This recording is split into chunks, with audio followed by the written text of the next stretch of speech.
Okay, thanks very much. And thanks very much for the previous presentation because I had some time to reflect about some of the issues. And I will adapt my presentation also concerning what we were saying before and the questions and the answers that I had. In fact, what I'm going to present you is a story of my experience teaching toxicology at the Faculty of Pharmacy. And when someone invited me, I was more or less I wanted to see what it was feeling. So I suggest from a modification of this previous idea in order to be more adapted to the project because it's something that I'm working and I believe that I have a story that makes sense and I'm going to share with you. But you can agree with it or no, that we are going to discuss that. Anyway,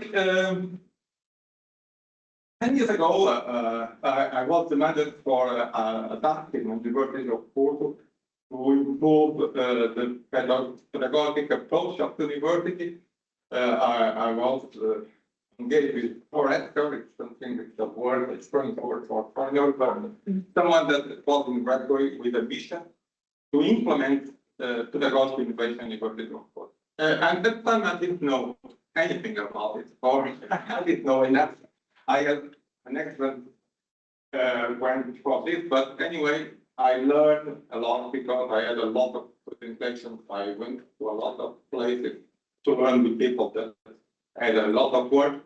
So I started to use this experience in my classes, and I'm going to show you some of the results. And what I believe that is important for this innovation, the ghost innovation. Well, we can discuss what it is for the ghost innovation. So, we will have a round table after bridging the gap, and bridging is a word that I like.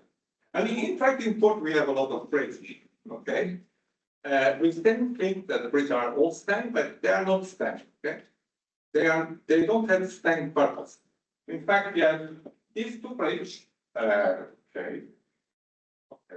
doesn't work, but anyway, at left, we can cross by foot, we can cross by metro, and we cannot cross, one of them we cannot cross by car. But anyway, there are bridges that are in the center of the port, okay? If I go to the middle, we have bridge for the trains. Well, they're not working now, but only train, we cannot cross. We are not going to use the train. And the right is highway. So we cannot cross by foot, it's only by car. Why we have a different bridge? Because we have different bridge for different purpose. And when I think about university and how we can learn, I think the professor needs to create bridge for different kind of purposes. And in fact,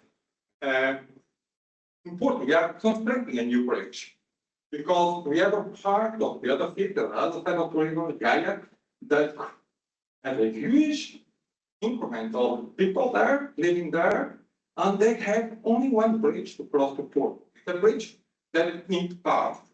If you don't have a car and you live there, you have a problem. So you need to go to the other side of the city in order to cross.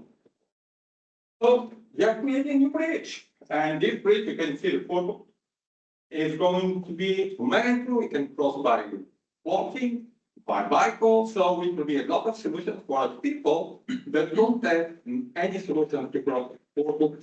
Otherwise, they need to take 1 hour to do it. So in university, we have a multiplication of education. I asked before how many students. I need to deal each year with around 200 students, and I'm alone. Well, me, Felix, but each one of us are alone with 200 students. So I need to create bridge for all of them. And in fact, this is something that is important because if I create a bridge, if they only can cross by car and they don't have a car, they are not going to cross. So I need to think about all students that I have, and I need to create a model, educational model, a pedagogical model that can achieve all these kind of different people. Okay? So when I think about a class, I'm always thinking about creating bridge for everyone. Otherwise, I will be very selective. I will be selective for the students that only have a problem, or they won't have a Bible or something like that.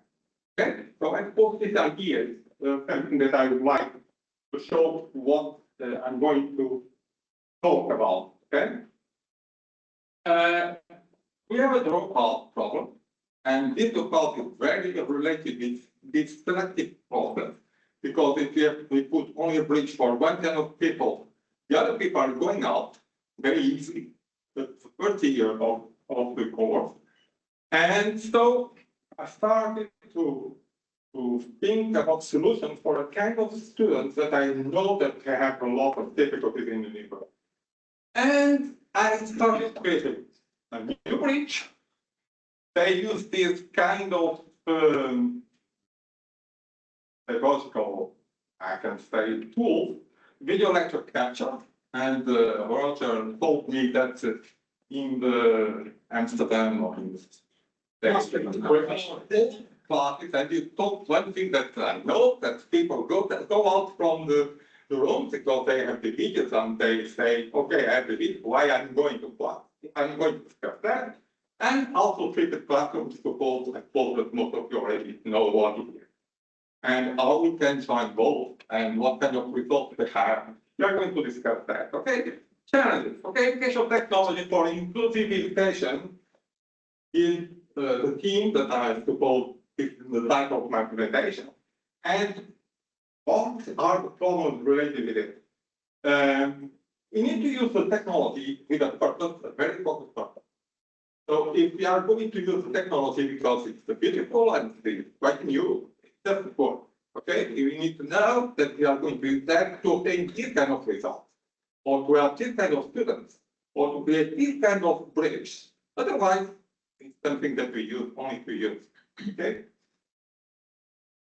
And the technology is a problem because most of us, or a lot of us, have problems with technology. So we need to support teachers with that. Okay. And when I'm saying support teachers, it's not saying, okay, go to a course to know how to work with iPad. No.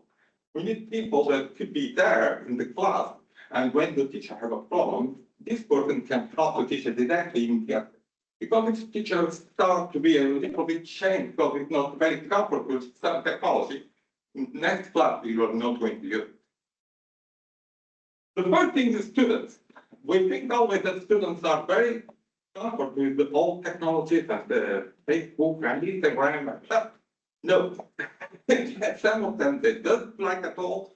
They don't know how to use it. They don't have the equipment to use that. They don't have good iPhones or good computers, so they have also problems. And these are then need a bridge. Okay, so we need to realize what kind of students we have. We need to be very focused on the context that we are doing the classes.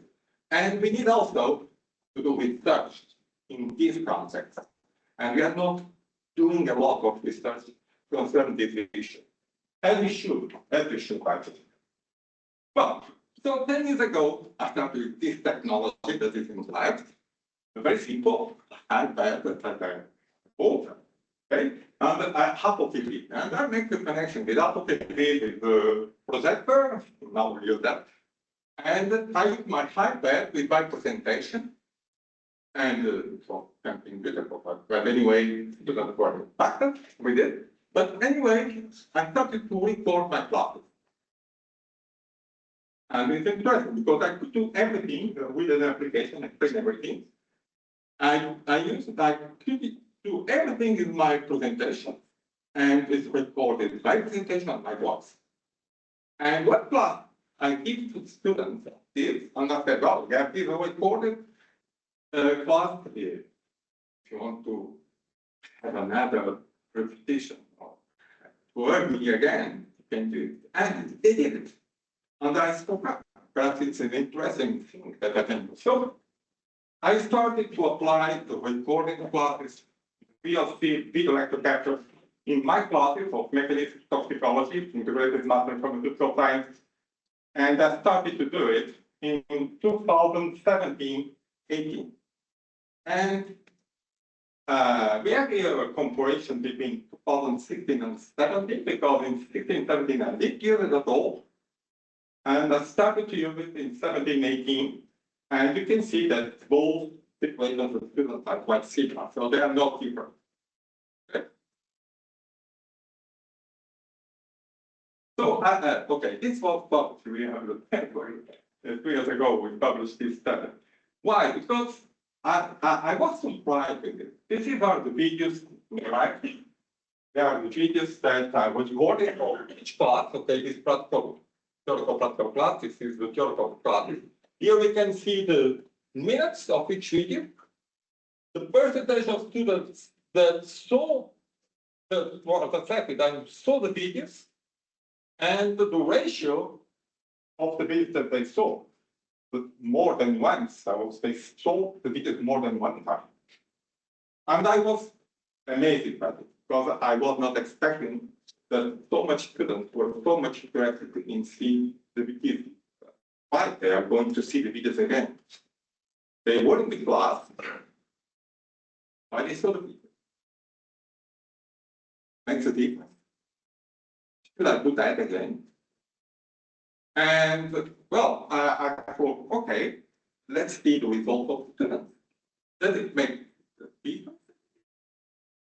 Well, I realized that I have a total study, because as I said, I have the same classes in 16, 17, and I didn't do at all any video lecture.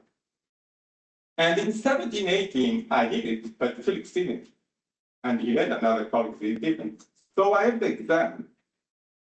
And I saw that there was one part of the exam that it was for my responsibility, that are only 17, 18, where I use the videos.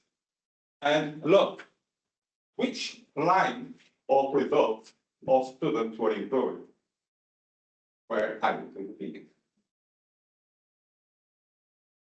Well, as I said, it was not prepared before.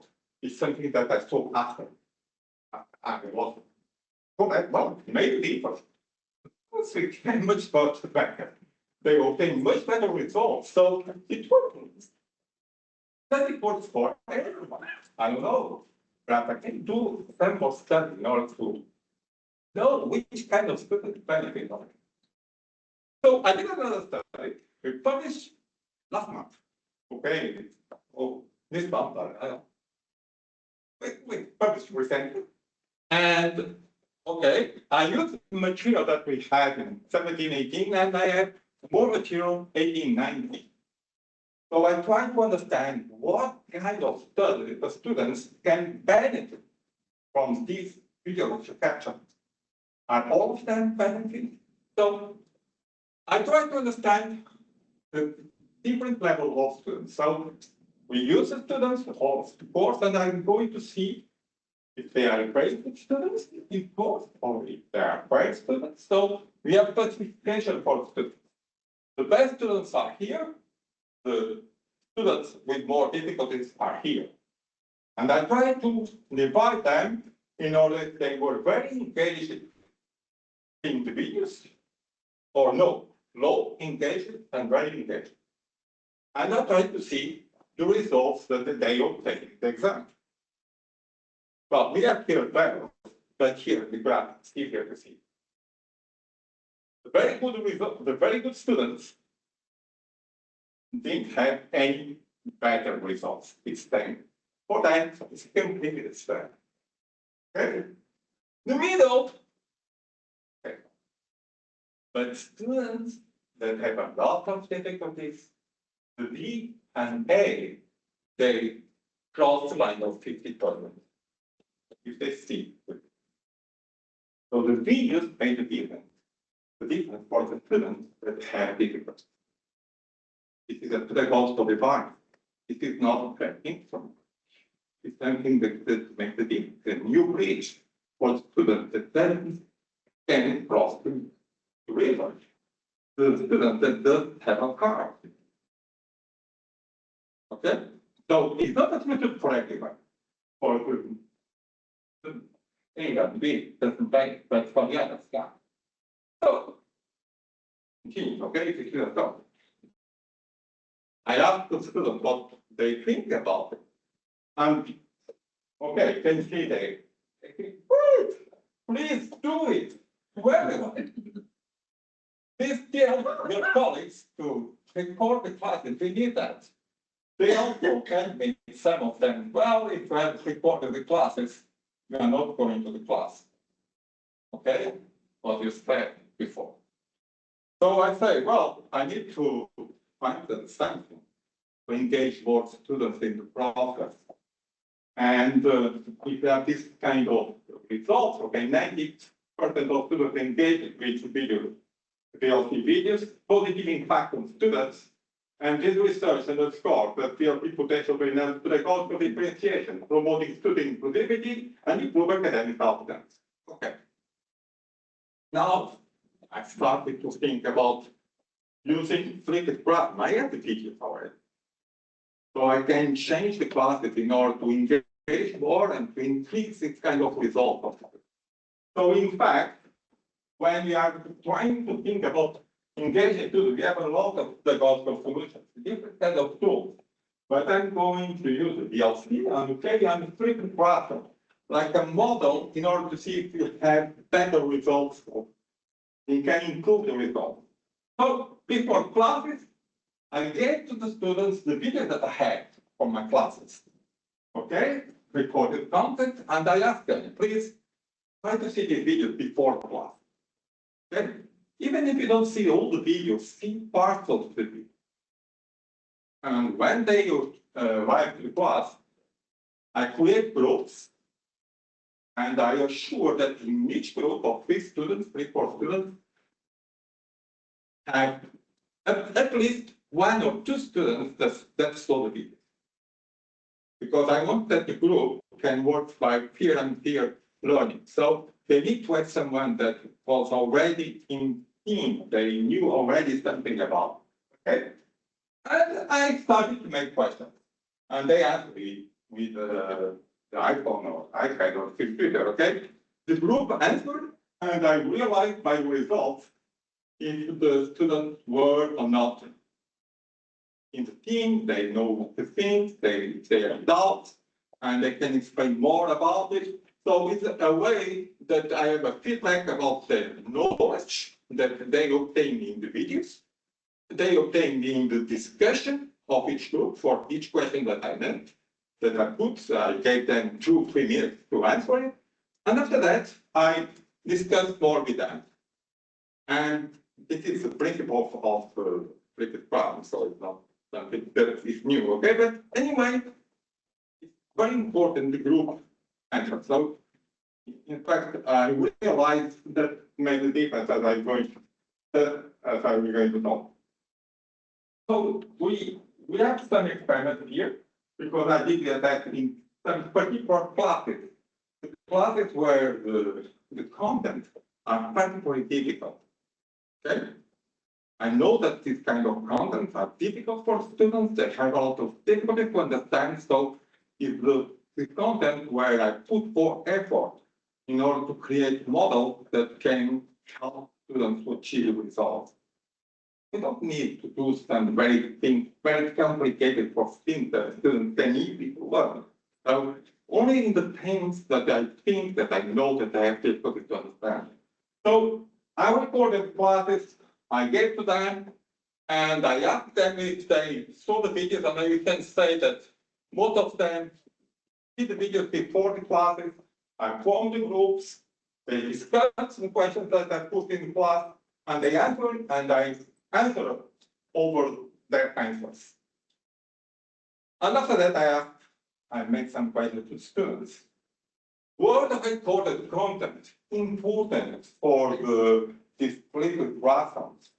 And you can say, okay, all of them agree, but okay, high relevant is red line. We can say, and statistical relevant for training, for evaluation, for autonomous study, for understanding the topic, and efficient understanding of knowledge. So their perception is a recorded classes for the flipped classroom are extremely important for fields. After that, I asked about flipped classroom, about the discussion that they have into groups.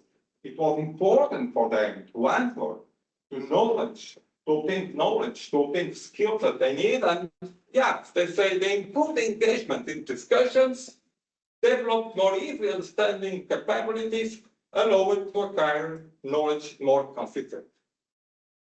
After that, I tried to understand what kind of students benefit of it. Okay? And I asked them, considering their engagement in discussion, if they discuss a lot, if they were quite silent in discussion, if they did care about discussion, well, you can see that some of students that were more, they discuss reasonable, so they participate, not very, but participate reasonable. They obtain more results considering the support for autonomous study and for the evaluation. And the weak participation are more important for this kind of students to obtain knowledge more consistently, to understanding, to the autonomous study, and also to solving problems. So again, we are dealing with a solution for some particular students. Well, the results, okay, the relevance of recorded content and flipped classroom are very consistent with some skills that we know that our society needs, that our students have.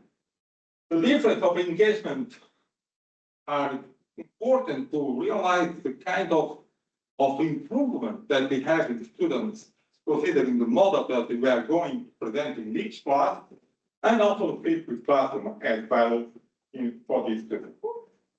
And final slide.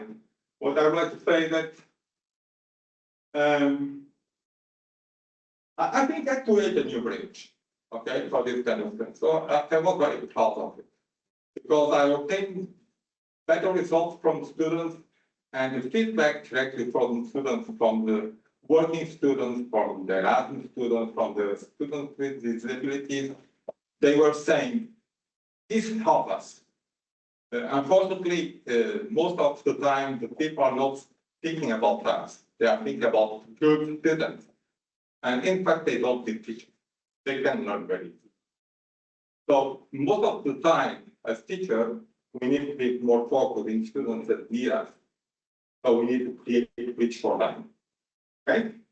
So standing up with this bridge, active student engagement and participation, flexibility. And one thing that they say, okay, if I have a recorded class, I can use that when I want, where I work, in any place. So it's something that I don't need to be there to learn with you, because I know that I have the video I can learn. And also is a supports inclusive learning environment. And this is one thing that I really believe is important. Okay. This is the bridge, in fact, between two faculties. As a teacher of toxicology at faculty of pharmacy, I was not able to do all these studies to publish this paper. Fortunately, I have a friend, a colleague that is Amelia Vega, that is working with me, and all these efforts is also a result of their working and studying projects. Thank you.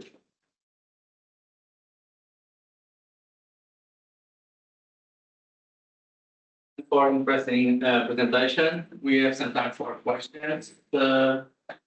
Online questions, no? Online.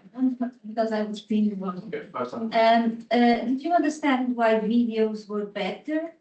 Was for the students, was for the repetition, or because they were more accessible in case of doubt?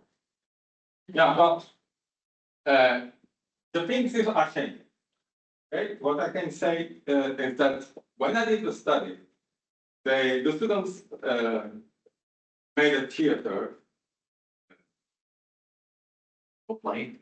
Não, vou brincar com nós, espera. Okay, and they put people, the students watching videos from all places.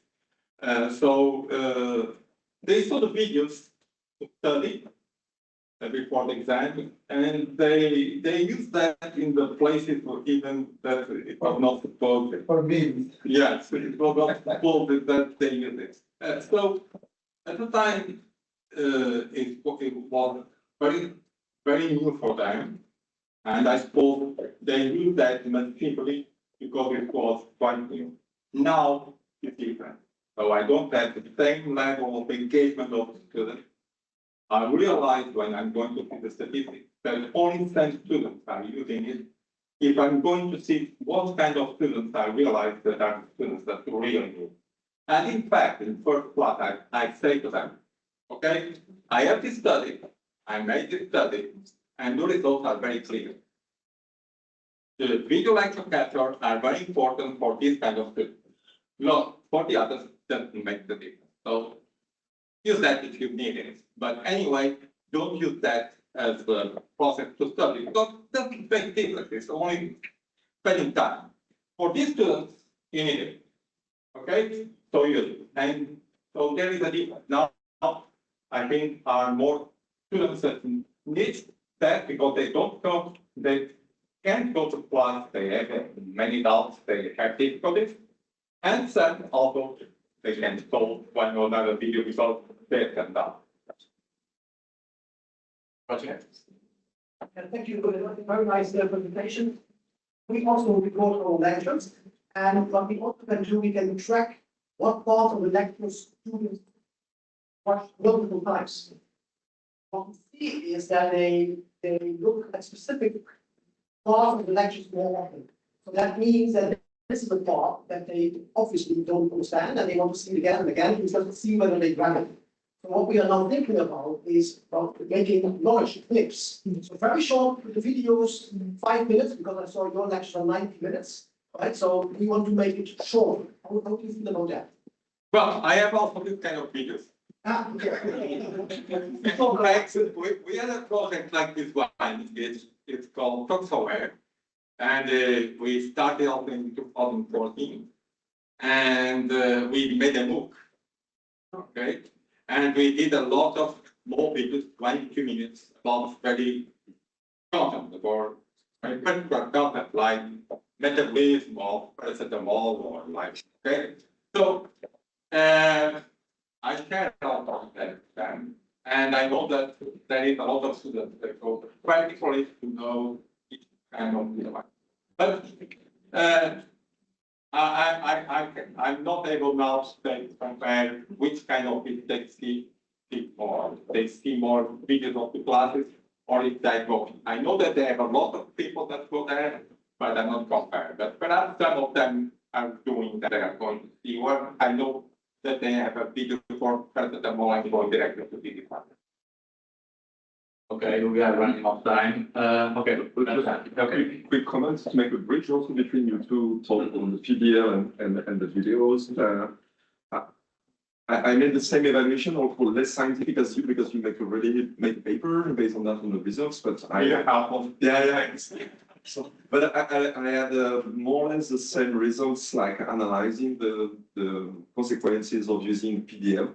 Exactly, I have for the same type of exams, like using more or less randomly the same question over the years. I have, when I start using the PBL, I had 2 points extra in average for student marks, and mostly was beneficial for the students that you consider as the weak. And well, I like to use PBL, but I'm alone with one. No, but just to say that it's like exactly in the same way of use. So it means that what is important is like commitment of the student, as you say, like you manage to make the student more committed to that, and that's the key of engaging the students. And we need to okay, and we try to also to use PBL in particular points of our not this matter but the other matter, the toxicology, and with 20 students. And it works. Okay? It's only a solution that I can find for this complex solution. This complex. Quickly, just a quick question. Have you tried to do the same study during COVID, where you only have video? Maybe you don't meet anymore in person with the professor. Like, have you tried the same study during COVID, where you only have video? Yeah. In fact, one of these classes where we were in the COVID period, and the class was online, and it worked perfectly. So the big classroom. So I gave the students the video, and I did the class by Zoom, I formed the groups, and it worked better than presential, because I could go directly for each group and discuss with them. And it worked very, very well. Time, but it was special time. We cannot. Yeah, no, for me, it's like maybe sometimes you can use online education instead of in presential for some topics or some subject. It worked perfect. Yeah. It worked perfect.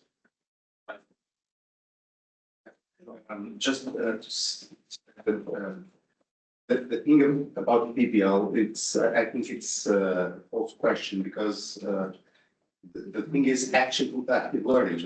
We know now that learning is an experience. The rest is just information. Of course, it's important to have lectures to help students to understand how we structure the complex thinking process. How do we bring together ideas from different authors and how we create a thesis or a stream of thought. But I think in 2025, we still discussed the idea of if it is just the lecture or active.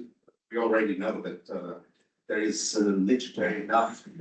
Of course, sometimes we need those moments where we bring together the knowledge and we make the synthesis of I just would like to add one thing about AI. Right now, you can create hours and hours of video with AI without you doing anything. And I'm not sure if you already know the notebook LM. It's the app from Google. It's very interesting, and I challenge you to see for it because you can upload a paper, whatever paper, a complex paper. You find notebook LM, and you can see that paper like a podcast, hear that paper like a podcast, and you can even like with two people talking about the subject, and even you can interact with that. Two people that are speaking about the paper, and it's very interesting. Of course, it only works in English, Spanish, Portuguese, it doesn't run. But also other AI tool that is very interesting. It's AGEN. I'm not sure if you know it. AGEN. It's HEGEN, where you can digitalize your face, like for 2 minutes, and your voice.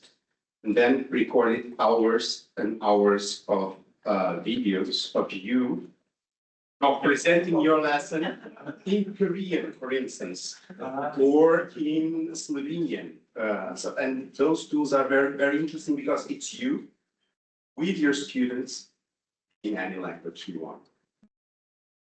So I think My work we can see. it's very, very easy. But and you can say like reading the Lucius or the Bible like for 2 hours your pace, and this is I think it's bringing us to the level of what can we do with video. My question is how the results you have of about the students assessing the videos. It's what by Moodle or We have an opto. Okay. So we have statistical about the part of the video that That's a more. okay. Excellent. Thank you very much.